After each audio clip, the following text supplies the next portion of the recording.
¿Cuál gritan esos malditos? Pero mal rayo me parta si, en concluyendo esta carta, no pagan caros sus gritos. ¡A de esta casa! Adelante. ¿La hostería del Laurel? En ella estáis, caballero. ¿Está en casa el hostelero? Estáis hablando con él. ¿Sois vos, Butarelli? Yo. ¿Es verdad que hoy tiene aquí Tenorio una cita? El teatro triunfa en la España del siglo XIX. Y don Juan Tenorio, de Zorrilla, destaca por su extraordinario éxito de entre las múltiples obras que se representan en los más de 300 teatros que hay en el país. En 1854, 10 años después de su estreno, el Tenorio sigue apasionando al público, porque como drama romántico que es, proporciona a la burguesía y a la clase media un cierto escape liberador en medio de la rigidez social de la época. Don Juan, en poder mío resistirte no está ya. Tu presencia me enajena, tus palabras me alucinan, y tus ojos me fascinan y tu aliento me envenena. Don Juan, yo lo imploro de tu hidalga compasión. O arráncame el corazón, o ámame, porque te adoro. Alma mía, esa palabra cambia de modo mi ser.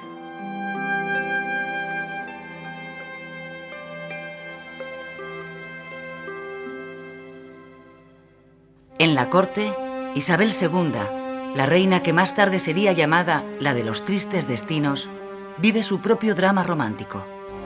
Aunque sabía que era inútil todo, me resistí a casarme con Francisco de Asís. Debes cerrar los ojos y pensar en España. Europa está pendiente de tu boda. Tu opinión no importa.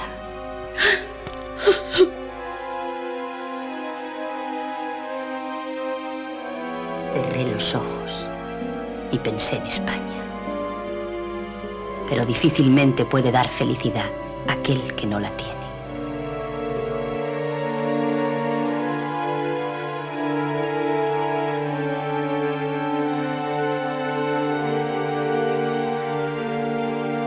Cuando cumplió 16 años, en 1846, fue casada por razones de Estado con su primo Francisco de Asís, con fama de afeminado.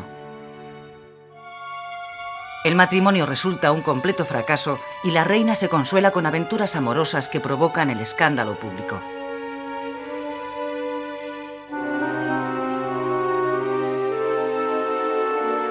Isabel II acaba rodeándose de una camarilla palaciega poblada de frailes reaccionarios, monjas milagreras y nobles intrigantes. Es la llamada Corte de los Milagros. La reina vive muy influenciada por esta camarilla, tanto que con frecuencia llega a saltarse la Constitución para intervenir en la gestión de los gobiernos y dirigir su política. La reina favorece con sus decisiones a los liberales moderados. Los liberales progresistas llevan alejados del poder desde que ella subió al trono 10 años atrás.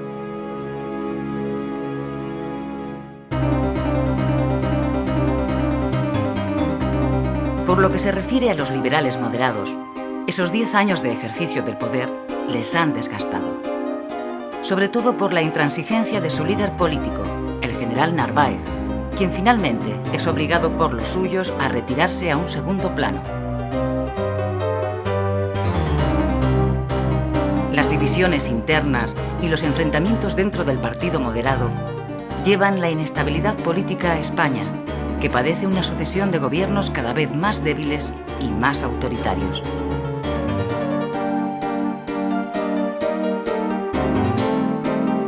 El descontento se extiende incluso entre los propios moderados. En 1854, un grupo de militantes, moderados pero reformistas, que quieren recuperar para el partido el espíritu liberal de la Constitución de 1845, pone en marcha una conspiración para derribar por la fuerza a su propio gobierno.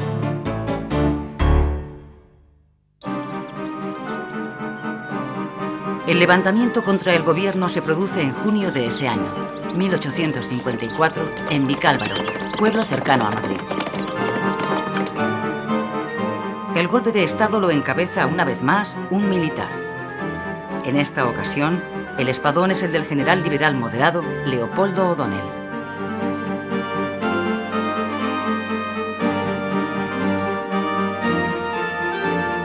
Se produce un primer enfrentamiento con las tropas gubernamentales, pero no hay un claro ganador.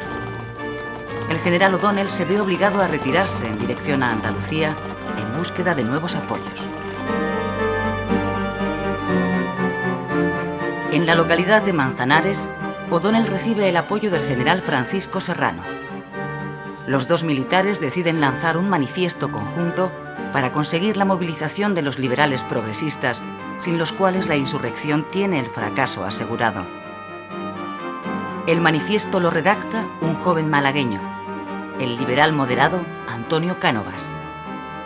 En él se pide una regeneración de la política, un trono sin camarillas, una nueva ley electoral, libertad de expresión, más autonomía local y una bajada de impuestos.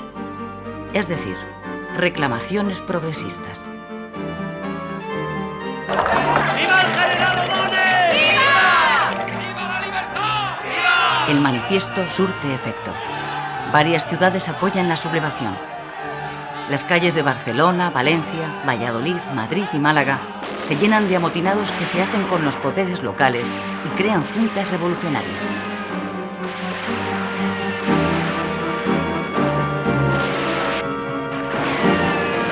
Durante el mes de julio de 1854, el alzamiento popular se extiende por el país y se hace más virulento. Se suceden los disturbios y los asaltos y saqueos a los palacetes de los hombres de negocios. Llega un momento en que el levantamiento escapa al control de quienes lo habían iniciado y se convierte en una sublevación popular.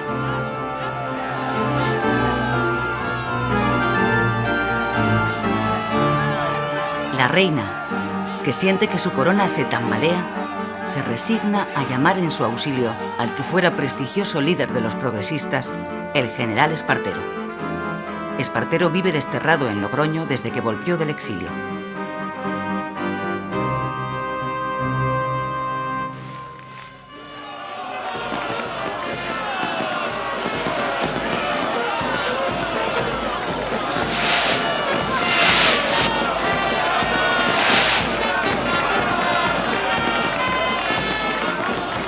Espartero es nombrado presidente del gobierno. Con él, vuelve al poder el Partido Progresista después de haber permanecido 11 años en la oposición.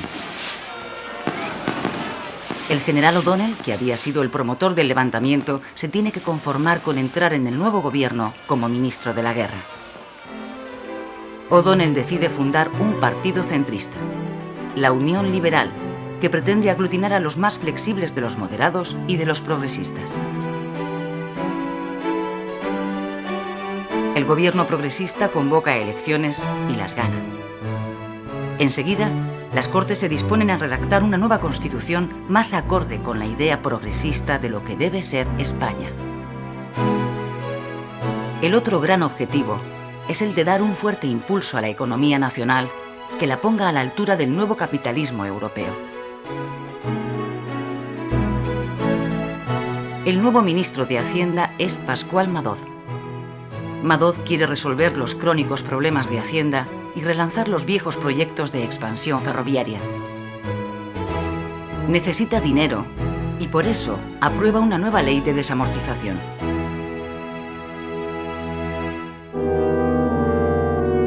Con la desamortización de Madoz se nacionalizan y subastan sobre todo las tierras comunales de los municipios, pero también los bienes que todavía le quedan a la Iglesia después de la desamortización de Mendizábal.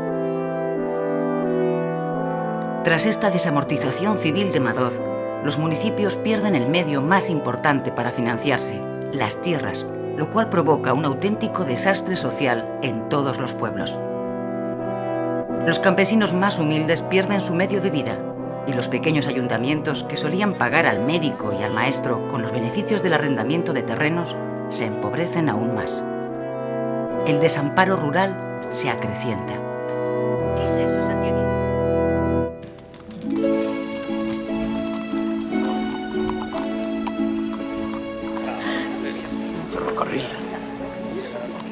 No, si yo ya lo había pensado. Cualquier mercancía llegaría a Madrid con la mitad de coste de transporte, por lo tanto se podría vender más barata o se tendría un mayor margen de beneficios. El negocio es tan claro que si no nos damos prisa, nos lo pueden pisar. Pensaba que usted solo se interesaba por la política. ¿La política? Cada día me interesa menos. La bolsa se ha enseñoreado del mundo y tiene más poder que los gobiernos. Bien, me parece que puede ser muy interesante. A partir de 1855 se desata en el país la fiebre de la construcción de ferrocarriles. La explicación está en el respaldo que el gobierno ofrece a los proyectos de nuevos trazados. El Estado invierte en ellos parte del dinero obtenido con la desamortización. Pero sobre todo, aprueba una nueva ley de ferrocarriles que incentiva extraordinariamente la participación del capital extranjero. ¡Qué alegría! ¿Qué? ¿Cómo hay? Fantástico. Les aseguro que París es una ciudad conquistada. En la bolsa no saben dónde meter el dinero. Cuéntanos. Estamos en la época de las grandes empresas. Lo que ocurre aquí no es nada. Europa está congestionada de oro y necesita negocios donde colocarlas. ¡Viva el ferrocarril de Villeneuve! El capital extranjero, especialmente francés, entra masivamente en España y en consecuencia se hace con la propiedad de la mayor parte de las compañías ferroviarias.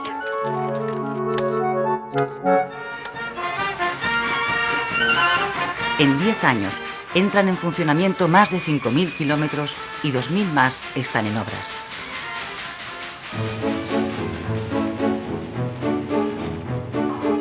Con la expansión del ferrocarril, España vive los efectos de la revolución de los transportes. El tiempo se acelera y las distancias se acortan. Hasta ese momento, la velocidad máxima que podía alcanzar el hombre era la de un caballo a galope, la misma que en tiempos de los romanos. El transporte de mercancías y viajeros se había basado durante siglos en la utilización de bueyes, mulas y caballos. La velocidad de las diligencias, el transporte más rápido hasta entonces, apenas llegaba a los 10 kilómetros a la hora, con el retraso añadido que suponía tener que cambiar los caballos en las casas de postas cada 10 o 15 kilómetros.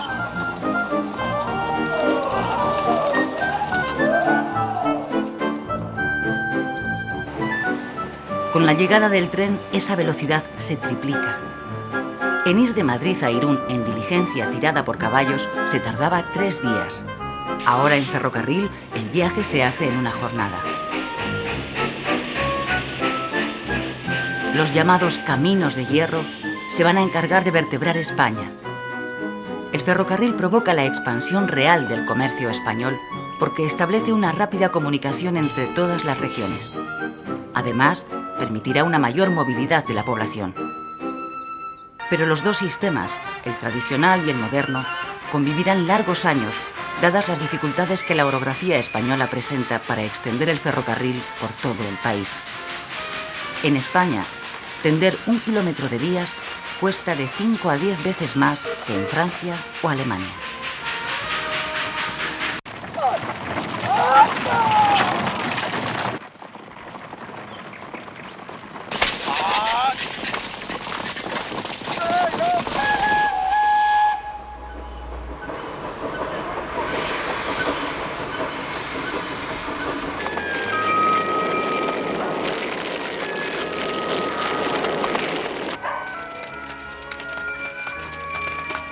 A pesar de los esfuerzos de los liberales por modernizar España, las epidemias de cólera y las hambrunas continúan abatiéndose cíclicamente sobre el país.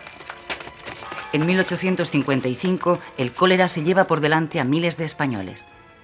La esperanza de vida al nacer no llega entonces a los 30 años de media.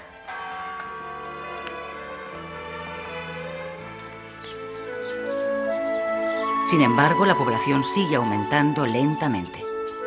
A mediados de siglo, España pasa ya de los 15 millones de habitantes. De ellos, tan solo 2 millones viven en ciudades. El resto, que es la gran mayoría, continúa en el campo.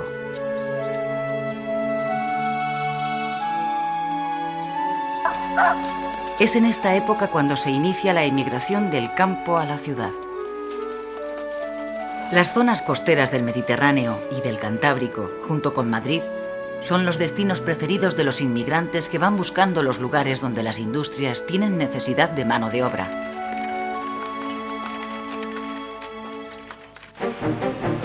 Con la creación de un mercado nacional, gracias al ferrocarril y con la aplicación del vapor a los telares mecánicos, empieza a desarrollarse en Cataluña una importante industria textil.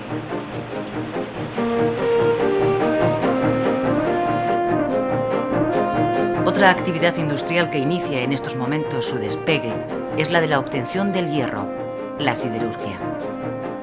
Aún se pueden ver en Marbella, Málaga, restos de lo que fueron los primeros altos hornos, alimentados por madera, que se instalan en España. Años más tarde, cuando el carbón sustituye a la madera, la actividad siderúrgica se traslada a Asturias y a Vizcaya. Alrededor de 175.000 obreros trabajan en la industria, en la minería y en la construcción de ferrocarriles en jornadas de 10 a 12 horas diarias. Estos trabajadores, que malviven con un mísero salario, constituyen el primer proletariado industrial español.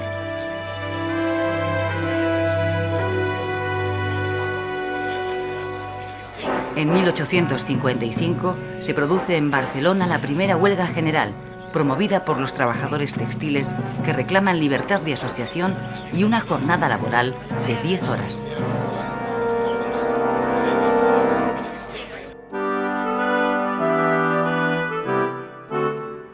La afluencia de inmigrantes y el desarrollo de las nuevas industrias hace que las ciudades más dinámicas se queden pequeñas para albergar a la nueva población.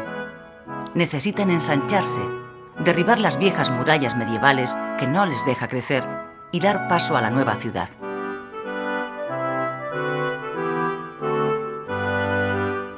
El proyecto para el ensanche de Barcelona del ingeniero Ildefonso Cerdá, pionero del urbanismo moderno, plasma el modelo ideal de la nueva ciudad, racional, ordenada, higiénica y sobre todo al servicio de los ciudadanos y de su libertad individual. Pero en el momento de llevarlo a la práctica, el proyecto es parcialmente mutilado por los promotores. Todas las ciudades en desarrollo, San Sebastián, Valencia, Almería, Bilbao, Madrid, acometen su ensanche. En la capital de España, el hombre de negocios José de Salamanca construye el conocido como Barrio de Salamanca, otro ejemplo de la nueva ciudad moderna.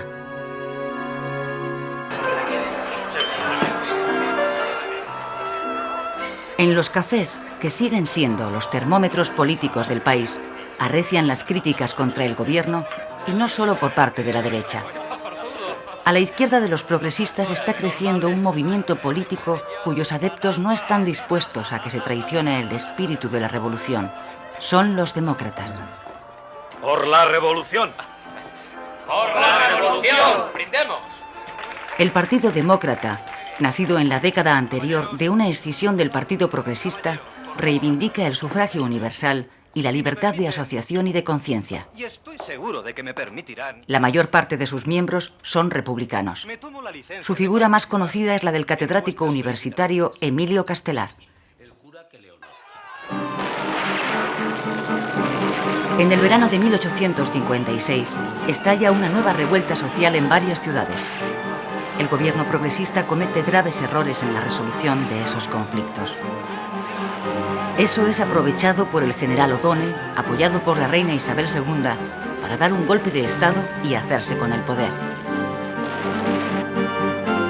Lo primero que hace O'Donnell al llegar al gobierno es disolver las Cortes, de mayoría progresista, convocar nuevas elecciones y restablecer la Constitución de 1845. El general Leopoldo O'Donnell, fundador y líder del partido centrista Unión Liberal, va a ser el nuevo hombre fuerte de los próximos años y aplicará una política de libertad y orden.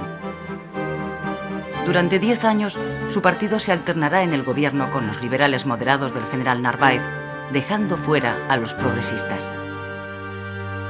Pero hay una ocasión, en 1858, en que O'Donnell logra mantenerse en el poder durante 5 años seguidos, el periodo más largo de un gobierno en todo el siglo XIX.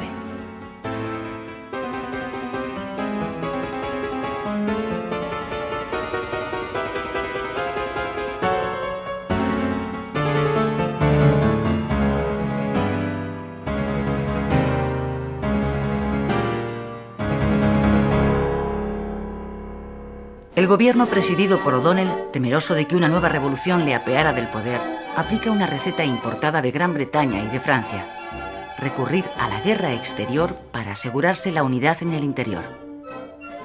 En octubre de 1859, España declara la guerra a Marruecos. El propio O'Donnell encabeza el ejército de 40.000 hombres que parte a la guerra.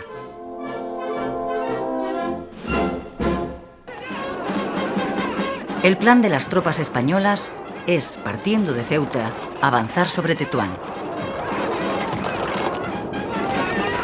Los primeros enfrentamientos se saldan a favor de los rifeños. Pero el general progresista Juan Prim, al mando de los voluntarios catalanes, consigue en el Valle de los Castillejos la primera gran victoria sobre el enemigo.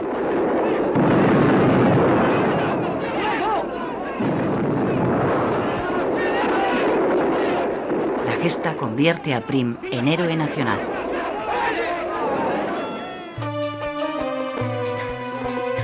La guerra de África se salda en un tiempo relativamente corto, 6 meses, con la victoria española.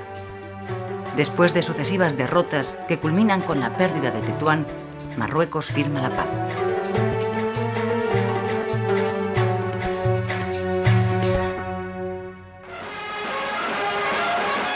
O'Donnell había logrado unir a todos los partidos frente a la guerra.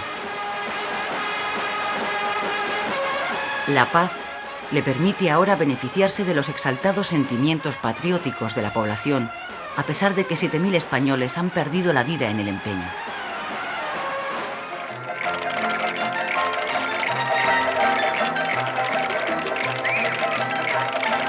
¡Viva el general Prim! ¡Viva! ¡Viva nuestros soldados de África! ¡Viva! ¡Viva el general O'Donnell!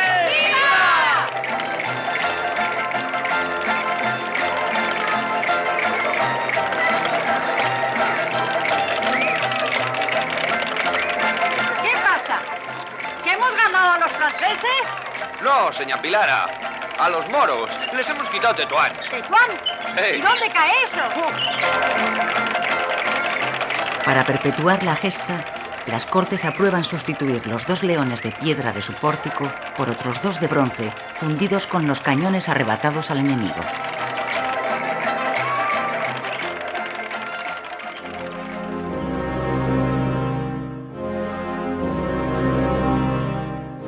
En vista del éxito de la guerra contra Marruecos, O'Donnell insiste en la política de guerras de prestigio en el exterior y toma varias decisiones. Envía a México al general Prim al frente de un ejército de intervención. Manda una expedición militar de castigo a la Conchinchina. Acepta que Santo Domingo se reincorpore a la corona española. Y finalmente desata la Guerra del Pacífico contra Perú y Chile.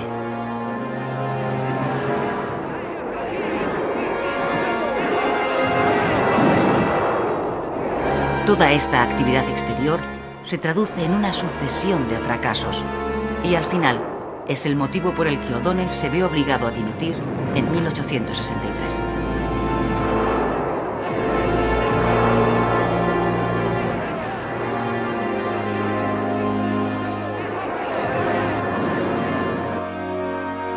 A partir de ese momento se turnarán en el poder los liberales centristas y los moderados, y el general Narváez acabará ocupando de nuevo la jefatura del gobierno.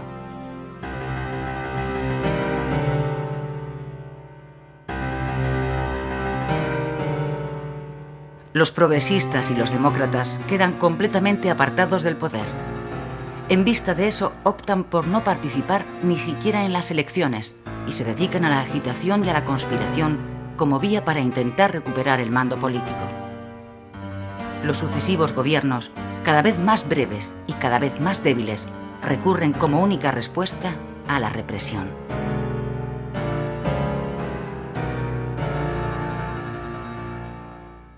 Es una vergüenza que un hombre como Castelar haya sido expulsado de su cátedra por motivos políticos. El catedrático Emilio Castelar, del mismo modo que otros intelectuales próximos al Partido Demócrata, utiliza las aulas universitarias para difundir sus ideas de cambio.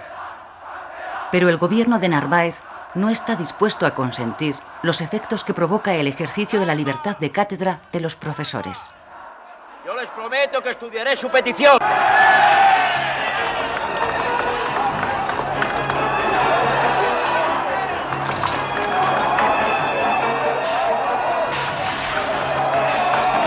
Esta es la primera gran revuelta universitaria que se produce en España. Y es también la primera vez que el gobierno recurre a la Guardia Civil para reprimir con dureza una algarada.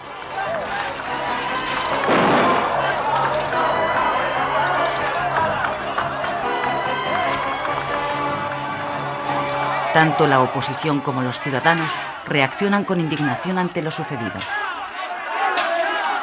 ¡Viva la República! ¡Silencio! Vamos.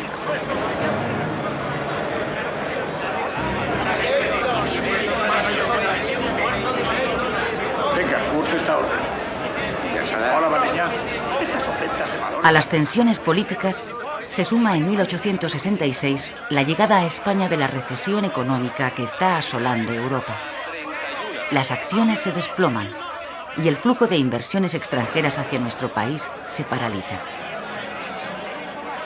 Se quiebra así la buena racha económica de las 2 últimas décadas, con el correspondiente agravamiento de las tensiones sociales.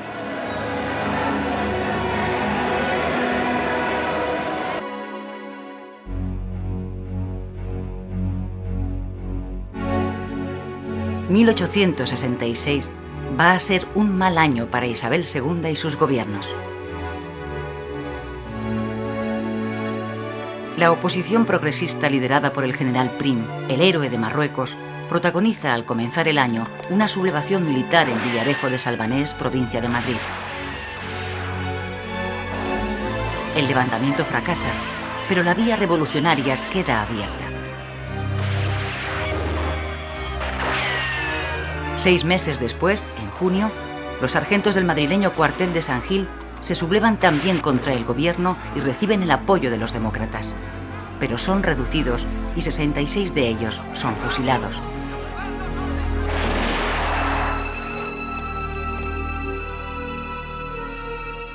Dos meses más tarde, en agosto, en la ciudad belga de Ostende, se celebra una reunión entre los líderes en el exilio de los progresistas y los demócratas y deciden unir sus fuerzas. Firman un pacto para derribar a la reina y convocar unas cortes constituyentes elegidas por sufragio universal que determinen la forma de gobierno. El general Prim, líder de los progresistas, es elegido presidente del Comité Revolucionario. El gran éxito de ese pacto es que se suma a él la mayoría de los militares unionistas encabezados por el general Francisco Serrano. A ellos les mueve su rechazo a la política cada vez más represiva del general Narváez.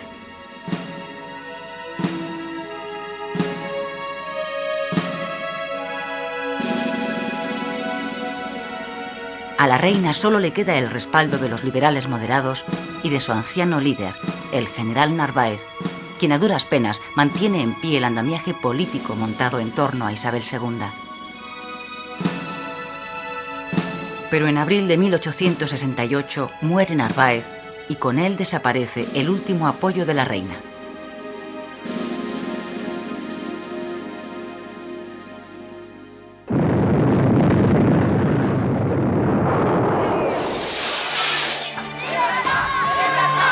Los gaditanos son los primeros en sumarse al pronunciamiento militar que, al grito de «Viva España con honra», hace el almirante Juan Bautista Topete desde el arsenal naval de la Carraca.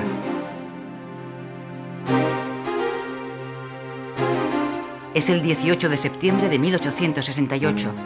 Este mismo día, el general Prim, líder del Partido Progresista, se embarca en Gibraltar con destino a Cádiz, acompañado por 2 políticos de la nueva generación de su partido, Manuel Ruiz Zorrilla y Práxides Mateo Sagasta.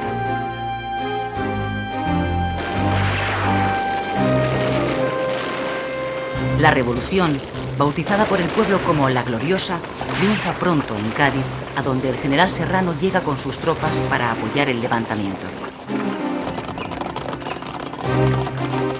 Desde la capital gaditana, la revolución se extiende con extraordinaria rapidez por todas las ciudades de España, donde se van creando juntas revolucionarias. 10 días después del pronunciamiento de Topete, se libra junto al puente de Alcolea, en Córdoba, la batalla decisiva entre las tropas fieles a la reina y las revolucionarias mandadas por el general Serrano.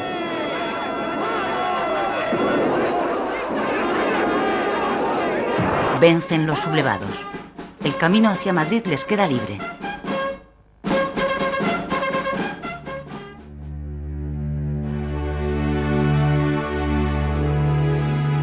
Isabel II, que está en Lekeitio, Vizcaya, veraneando con su familia, se ve obligada a partir al exilio. Marcha a Francia.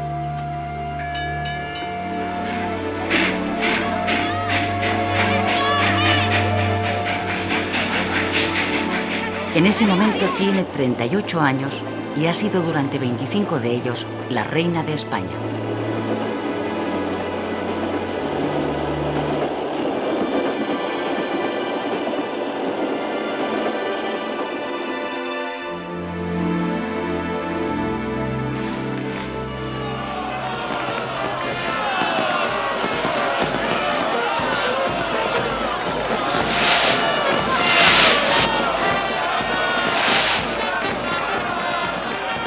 Con el triunfo de la Revolución de 1868 se inicia en España un tiempo de esperanza. En esos momentos se abre paso un nuevo liberalismo, el democrático, cargado de afanes renovadores, que aspira a democratizar la vida política y a modernizar la economía para que el país pueda sumarse a los nuevos aires que soplan en Europa. El poder político, que permanece durante un tiempo en manos de las juntas revolucionarias, pasa pronto a un gobierno provisional que preside el general Serrano y que convoca elecciones a Cortes Constituyentes por sufragio universal.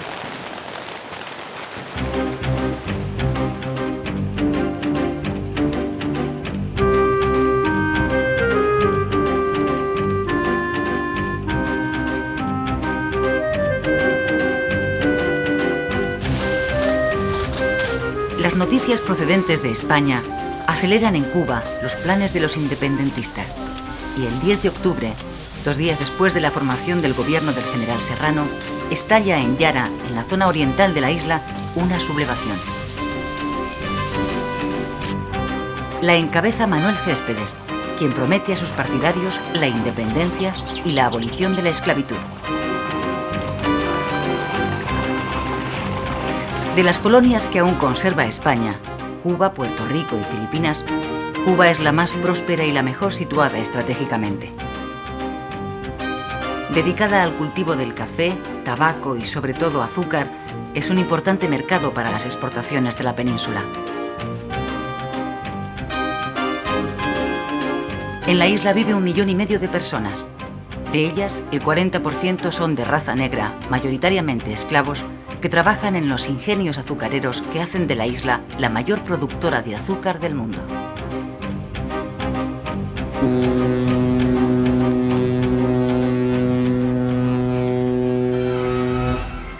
La colonia cuenta con una burguesía adinerada, constituida por comerciantes y plantadores de origen español que han hecho fortuna. Se sienten españoles, están representados por la Liga Nacional y controlan la vida política y económica de la isla. No desean ningún cambio en la colonia y acogen con extraordinario recelo los cambios que se están produciendo en España.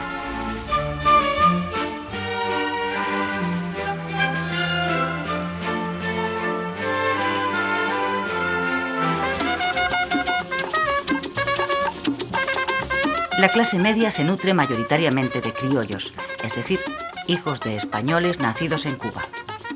Son profesionales liberales y pequeños terratenientes con posiciones reformistas. Aspiran a liberalizar la economía de la isla para poder comerciar libremente con Estados Unidos. En el orden político desean una amplia autonomía respecto de España. Unos pocos de ellos sueñan directamente con la independencia de Cuba.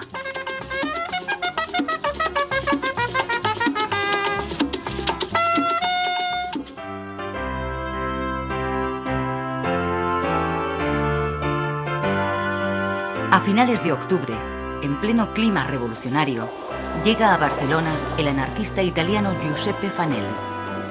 Es un propagandista de la Internacional Obrera que viene a establecer contacto con los obreros más activos de España para invitarles a formar parte de la Internacional.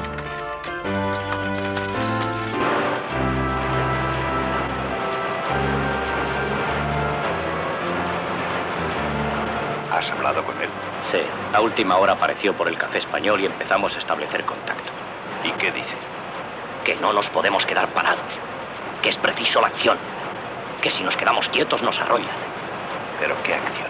Ante todo, darnos cuenta de que unidos podemos lograrlo todo, de que nuestra fuerza está precisamente en actuar juntos y a la vez convencernos a nosotros mismos del enorme poder que tenemos.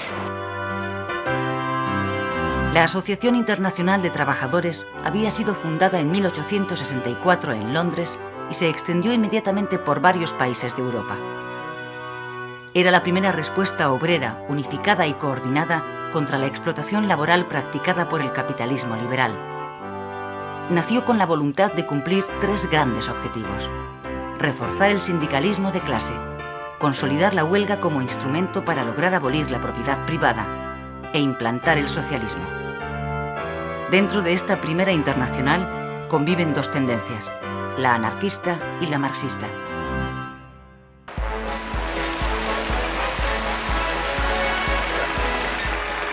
Muchísimas gracias. Os prometo que si salgo elegido seré un celoso defensor del bienestar de esta tierra.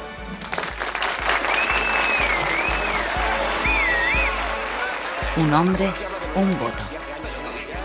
Este podría haber sido el eslogan de las elecciones que se celebran en España en enero de 1869 y en las que por primera vez se reconoce el derecho al voto a todos los españoles varones mayores de 25 años.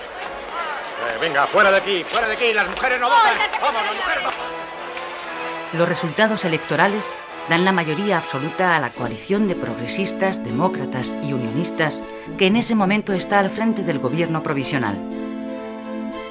Muy por detrás quedan los republicanos y los carlistas. Los moderados no obtienen ningún diputado. Durante 6 meses las Cortes debaten el texto de una nueva Constitución que se aprueba en junio de 1869. Esta es la más liberal y democrática de todas las promulgadas hasta ahora. Proclama la soberanía nacional. Recoge exhaustivamente todos los derechos y libertades individuales de los ciudadanos que deberán ser garantizados por el Estado. Consagra la libertad de cultos y adopta la monarquía parlamentaria como forma de gobierno. El monarca reina, pero no gobierna. Sin embargo, la nueva Constitución plantea un problema, y es que España sigue siendo una monarquía, pero en esos momentos no tiene rey. Esta va a ser la tarea más urgente del nuevo presidente del gobierno, el general Prim: buscar un monarca que sustituya a la depuesta reina Isabel II.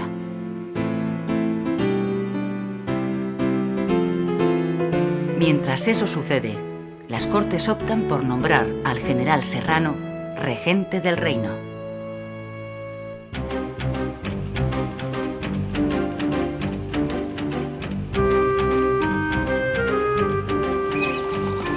En Cuba, la sublevación independentista de Yara se ha consolidado en la zona oriental, la más pobre y agreste de la isla.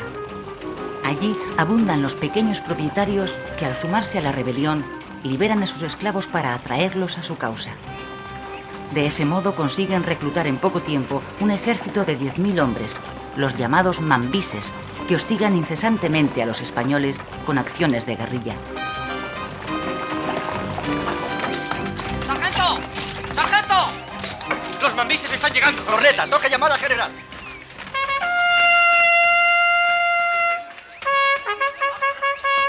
La insurrección independentista ha sorprendido al ejército español de Cuba con muy pocos efectivos disponibles para el combate.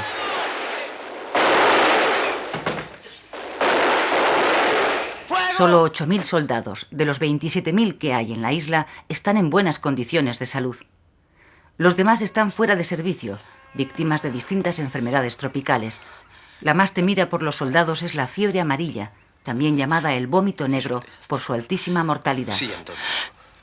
¿Cómo te encuentras hoy? Muriendo. No lo creo. Para hacer frente a las necesidades de la guerra de Cuba, el gobierno se ve en la necesidad de llamar a filas a 25.000 jóvenes, desoyendo así el clamor popular que había acompañado la revolución del 68. Abajo las quintas. Se llama reclutamiento de quintas al sorteo que se realiza para elegir entre los mozos útiles una quinta parte de ellos. Estos son los llamados a filas.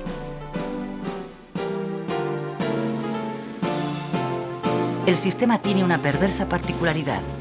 Los hijos de familias adineradas tienen la posibilidad de eludir el servicio militar mediante el pago al Estado de una elevada cantidad de dinero.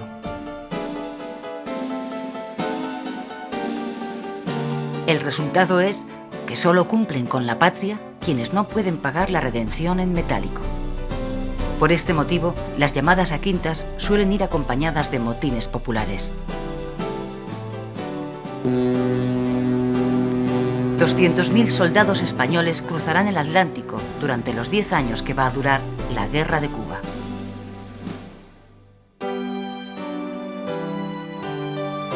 Más de un año de gestiones ante las cancillerías europeas le lleva a Prim encontrar un candidato para ocupar el trono. Finalmente se decide por Amadeo de Saboya, hijo del rey de Italia, Víctor Manuel II.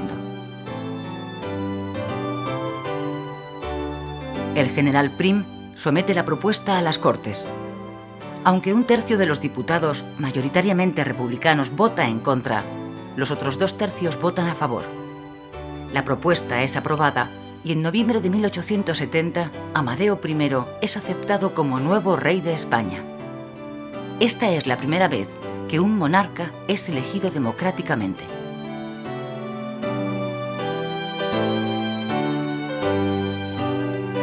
Unos meses antes, en junio, la reina Isabel II, que sigue exiliada en Francia, ha abdicado en su hijo, Alfonso, que cuenta entonces 13 años de edad.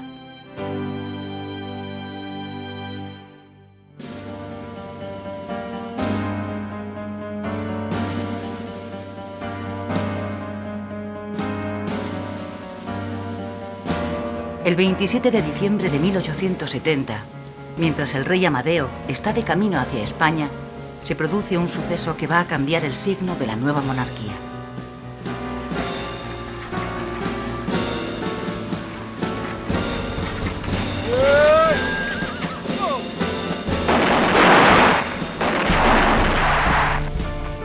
El general Prim, presidente del gobierno, resulta gravemente herido en un atentado. Todavía hoy continúa siendo un enigma la autoría del magnicidio.